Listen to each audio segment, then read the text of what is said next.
శ్రోతక మహాశయులందరకు కురువిడి వెంకటరాజారావు అనేక నమస్కారాలు.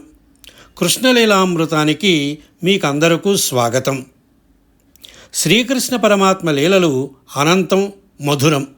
అందులోనూ బాలకృష్ణుని లీలలు భక్తులకు పరమానందం కలిగిస్తాయి. ఈరోజు మనం కంసుడు పంపిన అసురులలో ఒకడైన తృణావర్తుని సంహారం గురించి వివరంగా తెలుసుకుందాం. రేపల్లెలో బాలకృష్ణుని అల్లరి చేష్టలు రోజురోజుకు పెరుగుతున్నాయి. యశోదమ్మ తన ముద్దుల పట్టిన చూసుకుంటూ మురిసిపోతూ ఉండేది. ఒకరోజు యశోదమ్మ కృష్ణుణ్ణి తన ఒడిలో కూర్చోబెట్టుకుని లాలిస్తోంది. అకస్మాత్తుగా ఆ చిన్నారి కృష్ణుడు ఆమెకు కొండంత బరువుగా అనిపించాడు. శిశువు బరువును భరించలేక విస్మయానికి గురైన యశోదమ్మ తన బిడ్డను మెల్లగా నేల మీద పడుకోబెట్టి తన ఇంటి పనుల్లో నిమగ్నమైంది.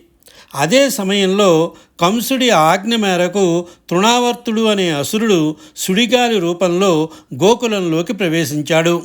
ఆ రాక్షసుడు తన మాయాశక్తితో ఆకాశమంతటా ఇసుకను, ధూళిని చిమ్ముతూ భయంకరమైన శబ్దం చేస్తూ సుడిగాలిలా విరుచుకుపడ్డాడు. సుడిగాలి ధాటికి గోకులమంతా ఒక్కసారిగా చీకటిమయమైపోయింది. కళ్ళు కూడా తెరవలేని పరిస్థితి. యశోదమ్మ తన బిడ్డను పడుకోబెట్టిన చోటికి పరుగెత్తుకుంటూ వచ్చింది. కానీ అక్కడ కృష్ణుడు లేడు. తృణావర్తుడు సుడిగాలి రూపంలో వచ్చి ఆ చిన్నారిని ఆకాశంలోకి ఎత్తుకుపోయాడు. ఆ సమయంలో యశోదమ్మ పడిన ఆవేదన వర్ణనాతీతం. ఆ సందర్భంలోనిదే ఈ పద్యం. ఇక్కడ బెట్టి తింతనయుడిక్కడ నాడుచునుండే, గాలి తానెక్కడి నుండి వచ్చే, శిశువెక్కడి మార్గము పట్టిపోయే, నేనెక్కడ జొత్తునంచు కమలేక్షణ క్రేపుదొరంగి, ఖిన్నయై సొక్కుచు వ్రాలు గోవు క్రియ, భూస్థలి వ్రాలె దురంత చింతయై. అయ్యో, నా కుమారుణ్ణి ఇక్కడే కదా పడుకోబెట్టాను, ఇక్కడే కదా వాడు ఆడుకున్నాడు. ఈ సుడిగాలి ఎక్కడి నుండి వచ్చింది? నా బిడ్డ ఏ మార్గాన కొట్టుకుపోయాడు? నేను ఎక్కడికి వెళ్ళి వెతకాలి అంటూ కమలాల వంటి కన్నులున్న యశోదమ్మ తన దూడను కోల్పోయిన ఆవులాగా దీనంగా రోదిస్తూ దుఃఖంతో నేలపై పడిపోయింది. ఇక ఆకాశంలో తృణావర్తుడు కృష్ణుణ్ణి తీసుకొని మేఘాల చాటుకు వెళ్ళిపోయాడు. వాడు కృష్ణుణ్ణి క్రింద పడేసి చంపాలనుకున్నాడు. కానీ కృష్ణుడు తన మహిమతో బరువును విపరీతంగా పెంచేశాడు. సుడిగాలి రూపంలో ఉన్న ఆ రాక్షసుడికి ఆ చిన్నారి బరువు ఒక మహాపర్వతంలా అనిపించింది. వాడు కృష్ణుణ్ణి వదిలేద్దామన్నా వదలలేని పరిస్థితి. కృష్ణుడు తన చిన్నారి చేతులతో ఆ రాక్షసుడి కంఠాన్ని గట్టిగా పట్టుకున్నాడు. ఉక్కిరిబిక్కిరి అయిన తృణావర్తుడు కళ్ళు బైర్లు గమ్మి ప్రాణాలు విడిచి క్రింద పడిపోయాడు. ఒక పెద్ద శిల మీద ఆ రాక్షసుడు పడగా వాని రొమ్ము మీద చిరునవ్వులు చిందిస్తూ బాలకృష్ణుడు సురక్షితంగా కూర్చుని ఉన్నాడు. ధూళి అణిగిపోయి గాలి శాంతించాక గోపికలు, గోపకులు పరుగున వచ్చి చూశారు. రాక్షసుడు మరణించి ఉండడం, అతని మీద క్షేమంగా ఉన్న కృష్ణుణ్ణి చూసి అందరూ ఆశ్చర్యపోయారు. యశోదమ్మ పరుగున వచ్చి తన బిడ్డను గుండెలకు హత్తుకుంది. భగవంతుడైన కృష్ణుడు తమ మధ్య ఇలా బాలుడిగా ఉన్నాడని తెలుసుకున్న భక్తులు పులకించిపోయారు.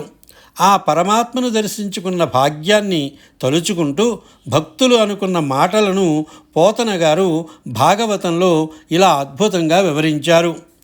గత జన్మంబులనేమి నోచితిమో, యాగశ్రేణులేమేమి చేసితిమో, ఎవ్వరికేమి వెట్టితిమో, ఏ చింతారతిన్ బ్రొద్దుబుచ్చితిమో, సత్యములేమి పల్కితిమో, ఏ సిద్ధ ప్రదేశంబు ద్రొక్కితిమో, ఇప్పుడు చూడగంటిమిచటం కృష్ణార్భకున్ నిర్భయున్.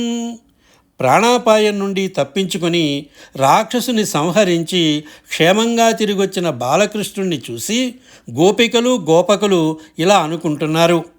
గత జన్మల్లో మేము ఎలాంటి నోములు నోచుకున్నామో, ఎన్ని యజ్ఞయాగాదులు చేశామో, ఎందరికీ ఏమేమి దానాలు ఇచ్చామో, ఏ పుణ్యతీర్థాలను దర్శించామో, అందుకే ఈనాడు భయం అనేది లేని ఆ పరమాత్మను, ఈ చిన్నారి కృష్ణుణ్ణి కళ్ళారా చూసే భాగ్యం మాకు కలిగింది. తృణావర్తాసుర వధ కేవలం ఒక రాక్షస సంహారం మాత్రమే కాదు, అది భగవంతుని శరణాగతి తత్వాన్ని చాటి చెబుతుంది. గాలి రూపంలో వచ్చి అందరినీ భయపెట్టాలని చూసిన అసురుడికి భగవంతుడు తన బరువుతో, అదే గురుత్వంతో అహంకారాన్ని అణచివేశాడు. ఎంతటి ఆపద వచ్చినా తనను నమ్ముకున్న వారిని, అదే యశోదమ్మ గోపికల్ని కృష్ణుడు కాపాడతాడు అనే నమ్మకాన్ని ఈ లీల కలిగిస్తుంది. ఈ విధంగా సుడిగాలి రాక్షసుణ్ణి అంతం చేసి గోకులంలో మళ్ళీ వెలుగులు నింపాడు బాలకృష్ణుడు. ఆ చిన్ని కృష్ణుని నవ్వులు చూసి రేపల్లెవాసులు తమ కష్టాలన్నీ మరిచిపోయారు. లోకరక్షకుడైన ఆ కృష్ణ పరమాత్మను స్మరించుకోవడం మనందరికీ మంగళప్రదం. విన్నారు కదా, కథ బాగుంటే లైక్ చేయండి. మరిన్ని కృష్ణలీలల కథల్ని వినటానికి ఛానల్ని ఇప్పుడే సబ్స్క్రైబ్ చేసుకోండి. సర్వే జనా సుఖినో భవంతు. స్వస్తి.